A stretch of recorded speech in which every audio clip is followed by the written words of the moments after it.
खुशखबर. मोठी बातमी. 1 नोव्हेंबर 2005 पूर्वीची जाहिरात असलेल्या कर्मचाऱ्यांना जुनी पेन्शन योजना लागू. मुंबई राज्य शासनाने नोव्हेंबर 2005 नंतर सेवेत रुजू झालेल्या हजारो कर्मचाऱ्यांसाठी अत्यंत आनंदाची बातमी दिली आहे. ज्या पदांची भरती जाहिरात किंवा अधिसूचना 1 नोव्हेंबर 2005 पूर्वी निर्गमित झाली होती, अशा प्रकरणी शासन सेवेत 1 नोव्हेंबर 2005 रोजी किंवा त्यानंतर रुजू झालेल्या कर्मचाऱ्यांना आता जुनी निवृत्तीवेतन योजना लागू करण्याचा महत्त्वपूर्ण निर्णय घेण्यात आला आहे.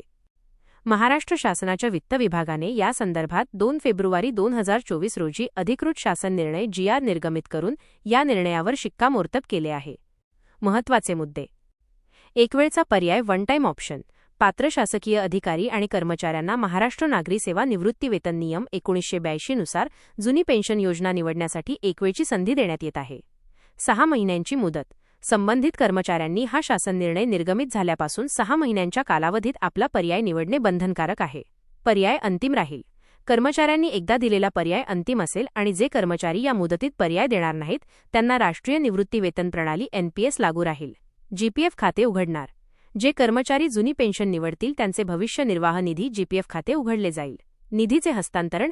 कर्मचाऱ्याच्या NPS खात्यातील त्यांचा स्वतःचा हिस्सा व्याजासह GPF खात्यात जमा केला जाईल, तर शासनाचा हिस्सा व्याजासह राज्याच्या एकत्रित निधीत जमा होईल. अंमलबजावणीची प्रक्रिया.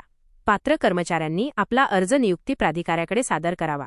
अर्ज प्राप्त झाल्यापासून 2 महिन्यांच्या आत नियुक्ती प्राधिकाऱ्याने संबंधित कर्मचाऱ्याचे NPS खाते बंद करून त्यांना जुनी पेन्शन लागू करण्याबाबतचे कार्यालयीन ज्ञापन निर्गमित करावे, असे आदेश देण्यात आले आहेत. व्हिडिओमधील शासन निर्णय व परिपत्रक आपणास हवे असेल तर ते आपल्या शासन निर्णय व परिपत्रक या टेलिग्राम चॅनलवर उपलब्ध करून देण्यात आलेले आहे. त्या ठिकाणावरून आपण ते डाउनलोड करून घ्यावे.